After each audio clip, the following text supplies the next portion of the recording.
Chapter 13, Art and Accusation. Mr. Johnson opened and shut his mouth for several seconds without a sound coming out. Last he croaked, "Mrs. Hunt, I'm afraid I'm unwell, and I'm going home to bed. Will you take charge of this child?" His voice dropped to a mumble like an old man's. Omri just caught the words, "Back to their lessons."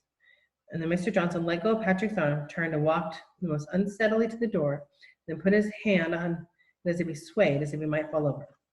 "Mr. Johnson," said Mrs. Hunt in a shocked tone, "shall I call a taxi?" No, I'll be all right." The headmaster, without looking back, tottered out into the corridor. "Well," exclaimed Mrs. Hunt, "whatever have you been doing to the poor man?" Neither of them answered. Omri was staring at Patrick, or rather his pocket. Shoulders were heaving, and he was not looking at anybody. Mrs. Hunt was obviously flummoxed. "Well, you better go to the toilet and wash your faces, both of you, and then go back to your classroom as fast as you can toddle," she said in her funny old-fashioned way. "Run along." They needed no second telling. Neither of them said a word till they were in the boys' toilet. Patrick went straight to the basin and began running cold water. He splashed some onto his face, getting his collar soaked. Omri stood watching him. Obviously, he was still upset at Omri, not more so. Once again, Omri felt their friendship trembling on the edge of destruction. He drew a deep breath. "You showed him," he said at last in a trembling voice. Patrick said nothing. He dried his face and rolled the towel. He was still gasping the way he does when one's been crying. "Give them back to me. Both of them." Patrick reached slowly into his pocket. He pulled his closed hand backward. Omri looked and his fingers slowly opened. Little Bear and Boone were sitting there absolutely terrified. They were actually clinging to each other. Even Little Bear was hiding his face, and they were both trembling. With infinite slowness and care, as not to frighten them more, Omri took them in his own hand. "It's all right," he whispered, bringing them near to his face. "Please, it's all right." And he put them carefully back in his pocket and said to Patrick, "You stupid fool." Patrick turned. He gave Omri more of a jolt than Mr. Johnson had. It was white, mottled red, with swollen eyes. "I had to," he said. "I had to. He'd have phoned my dad. They'd have made me tell in the end. Anyhow, he didn't believe them. He thought he was just seeing things. He just stood there gaping at them. He didn't even touch them. When they moved, he gave a yell, and I thought he was going to fall over. He went white as a ghost. You saw. He didn't believe his eyes. Omri, honest. He'll think he dreamed it." Omri went on looking at him stonily. I can't have Boone?" Patrick asked in a small voice. "No." "Please. I'm sorry I told. I had to." "They're not safe with you. You use them. They're people. You can't use people." Patrick didn't ask again. He gave one more hiccuping sob and went out. Omri took a little man out of his pocket again and lifted them to his face. Boone was lying flat on his front, holding his big hat over his ears, but trying to shut out the world.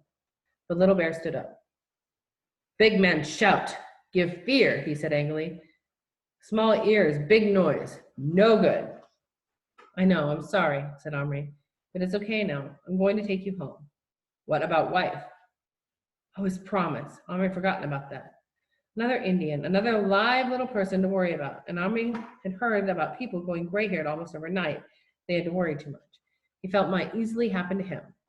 He thought back to the time only a few days ago when this had all started, and he fondly imagined how it was all going to be the greatest fun that anybody ever had. Now he realized it was more like a nightmare. Little Bear looked at him challengingly. He had promised. "Right after school, we'll go to the shop," he said. There was still another hour of lessons to go through. Fortunately, it was 2 periods of art. In an art room, you could go away in a corner and even sit with your back and turn to the teacher if you liked. Omri went to the farthest, darkest corner. "Omri, don't try to draw there," said the art teacher. "You're in your own light. It's bad for your eyes." "I'm going to draw something huge anyway," said Omri. All the others sat near the long window. He was quite alone, and if the teacher approached, he would hear her feet on the bare floor. He finally said that he simply must get a little fun out of this somehow. Cautiously fished Little Bear and Boone out of his pocket.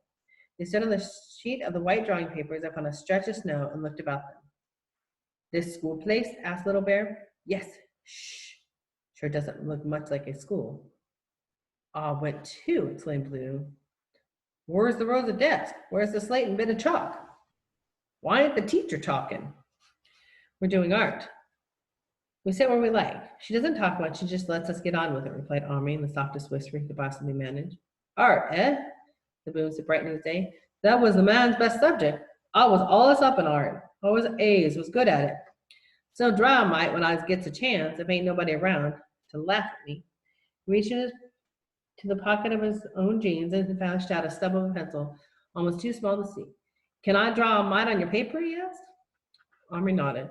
Boone strode to the very center of the paper, looked all around with the wide expanse stretching away from him in every direction, gave a deep sigh of satisfaction. Then he knelt down and began to draw. Little Bear and Omri watched. From the microscope point of Boone's pencil, there developed the most amazing scene. This prairie landscape with hills and cacti and a few tufts of sagebrush. Boone sketched in with sure strokes come wood buildings such as Omri had often seen in cowboy films. A saloon with a swinging sign reading Golden Dollar Saloon and twirly writing. A post office and a general store and a livery stable and a stone house with a barred window and a sign saying jail. Then he moved swiftly on his knees, as if from one end of the street to the other. Boone drew in the foreground figures of men and women, wagons and horses and dogs, all the trappings of a little town. From Boone's point of view, the drawing was something quite large, making the best use of the vast piece of paper. For Omri's, the drawing was minute, perfect in its detailing, but smaller than any human hand could have possibly made. He and Little Bear watched, fascinated. Boone, you are an artist, Omri breathed at last, and Boone even made the mud on the unpaved street look real. Little Bear grunted. But not like real place, he said. Boone didn't trouble to answer. In fact, he was so absorbed he probably didn't hear. But Omri frowned. Then he understood. Of course, Boone's town was part of America that was not thought of during Little Bear's time. Boone, he whispered, bending his head down. What year is it in your town? Last I saw a newspaper, 1889, said Boone. There, that's a man's drawing. Not bad, huh? It's absolutely brilliant, said Omri enthralled. Omri jumped. His two hands instantly cupped themselves over the two men. On the other side of the room, the teacher said, see, it's no use trying to stop you chattering. You do it even when you're alone. Bring me your picture. For a moment, Omri hesitated, but it was too marvelous to be passed up. He scooped up the men in the pocket and picked up the sheet of paper. For once, he wouldn't stop to think. He'd just enjoy himself. Carried Boone's drawing to the teacher and put it innocently in her hand. What happened then made up for a good deal of worry and general upset the little man had caused him, for she just glanced. At a glance, the drawing in the middle of the paper looked like a scribble and a smudge.